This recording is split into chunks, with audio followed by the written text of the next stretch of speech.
అబ్బో ఇక్కడ కేజీ చీరలు కొంటే అర కేజీ చీరలు ఫ్రీ అంట. మంగళ్య షాపింగ్ మాల్, కేజీల్లో సేల్, టన్నుల్లో ఆనందం.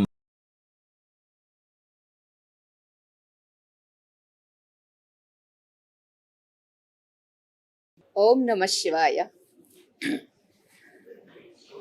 కన్నప్ప అనేటటువంటి ఈ చిత్రాన్ని మన శ్రీమాన్ మోహన్ గారు అందరి మనస్సుని హరించేట్టుగా, భక్తిలో ముంచేట్టుగా, అసలు భక్తి అంటే ఏమిటి, మనందరికీ తెలిసిన భక్తి భక్తి కాదు, భగవద్గీతలో చెప్పినటువంటి భక్తిని కన్నప్ప తన జీవిత చరిత్రలో తను నిరూపించాడు. అది ఇవాళ ఉన్నదున్నట్లుగా చూపించారు ఈ చిత్రంలో వారి దర్శకత్వంలో. తిరిగి మరలా ఇది కదా సత్యము, ఇది కదా వాస్తవము అని అందరికీ కనువిప్పు కలిగించారు. మీరు కలిగించుకున్నట్లుగా మాకు కలిగించారు. ఇది అందరికీ చాలా అవసరం.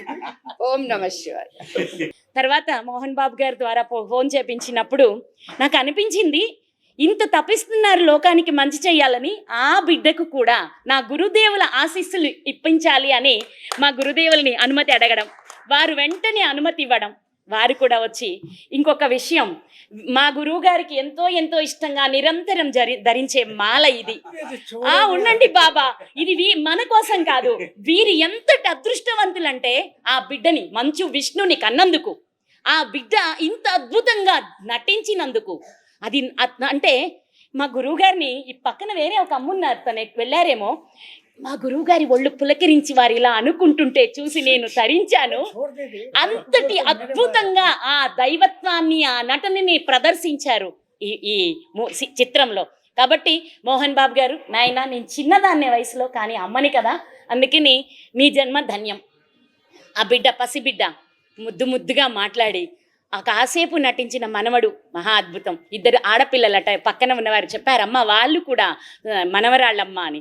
వాళ్ళు కూడా ఎంతో అద్భుతంగా, అతి సహజంగా, అందుట్లో మేకప్లు అవి ఇవి ఎక్స్ట్రాలు ఏమీ లేకుండా ఆనాటి కొండలలో ఆడపిల్లలు ఎలా ఉంటారో అంతే న్యాచురల్గా బిడ్డలు కనిపించారు. చాలా ఉత్తమంగా ఉంది. ఇంకొకటి ఏంటంటే, నా గురువులు జన్మతః సన్యాసులు, కానీ నేను ఒక గృహిణిగా భగవంతత్వం కోసం ఇలాంటి పులకింతే ఈరోజు విష్ణు, ఆ పరమాత్ముని తెలుసుకొని ఆ పరమాత్మునిలో ఐక్యం అవ్వాలి అనే ఒక తపనని సాధన ద్వారా పొంది, గురుదేవా ఉండలేను, నన్ను ఆయనలో కలపడానికి నాకు మీరు దీక్ష ఇవ్వమని అడిగి తీసుకున్నాను. కనుక సినిమాలో ముందు భాగం ఇలా ఉందే, కన్నప్ప అలా చేశాడా, డాన్సులు వేసాడా అనే ప్రశ్నలకు నేను ఒక సమాధానం ఇస్తాను, క్షమించాలి. ఏంటంటే, మరి అంతే ఉంటాం, గృహస్థులుగా ఉన్నప్పుడు ఎలా ఉంటాం, మనకి నచ్చినట్టు అలాగే ఉంటాం భార్యతో. ఇంకా అక్కడ ఎంత అద్భుతంగా ఉంది, ఒకే ఆడపిల్లతో అంత తనకే కట్టుబడి ఎంతో, అంటే మీ అందరికీ ధర్మాన్ని చూపించాడు ఆ బిడ్డ. ఉండొచ్చు, ప్రేమించాలి, ప్రేమ కోసం ప్రాణం ఇవ్వాలి, అదే ఆ బిడ్డ అందులో చూపించింది. ఇది చాలా బాగుంది, నాకు అత్యద్భుతంగా నచ్చింది. అన్నీ ఉంటాయి, అంటే ఆధ్యాత్మిక జీవితంలోకి రాకముందు భౌతిక జీవితం అలాగే ఉంటుందని చాలా అద్భుతంగా చూపించారు. అది కూడా తర్వాత ఆధ్యాత్మికత వచ్చిన తర్వాత భౌతికం నాకు పనికి రాలేదు, ఇక్కడ నేను ఉండలేను, ఇంకా చాలయ్యా, నన్ను తీసుకువెళ్ళు. అది ఎంత అద్భుతం. ఇంతటి అద్భుతమైన ఆ పిక్చర్ని చూసిన ఆ సందర్భంలో అందరికీ శివుణ్ణి చూసి, ఇదే మేం కూడా అలాగే ఆయన ఆలింగనం చేసుకొని ఆయనతో ఏకమైపోతున్నామా అనే భావనని అందించిన ఈ అద్భుతమైన సినిమాని అందరూ చూడవచ్చు. భక్తి, ధ్యాన, జ్ఞాన, యోగ, మోక్ష 5 రకాల తత్వాలను కూడా ఈ యొక్క చలనచిత్రంలో బహు అద్భుతంగా చూపించారు. ఈ ధనము బాహ్యధనము ఎవడైనా కాజేయచ్చు, ఎక్కడైనా పోగొట్టుకోవచ్చు. ఈ జ్ఞానదానం సంపాదించుకున్నవాడు ఎవరు ఎక్కడ పోగొట్టుకోడు, ఎవరు కాజేయరు. అటువంటి సినిమా తీశారు.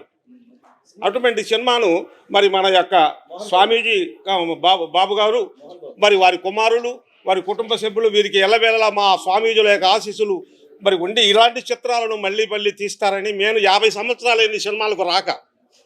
ఈ రాదు మన గజల్ శ్రీనివాసరావు గారి ఆహ్వానం మేరకు రావడానికి కారణం అంటే మా ఆశీస్సులు కూడా ఆయనకు ఉండాలి. ఎందుకంటే మా స్థానానికి రావాలి ఆయన మా తర్వాత. మీరందరూ కూడా ఇలాంటిది రావాలని నేను కోరుకుంటూ, మరి అందరికీ శుభం జరగాలి. ఇక్కడికి వచ్చినటువంటి వాళ్ళందరికీ కూడా ఆశీస్సులు అందిస్తూ అందరూ శుభగణాలని నమస్కారం చేస్తూ హరి ఓం తచ్చత్.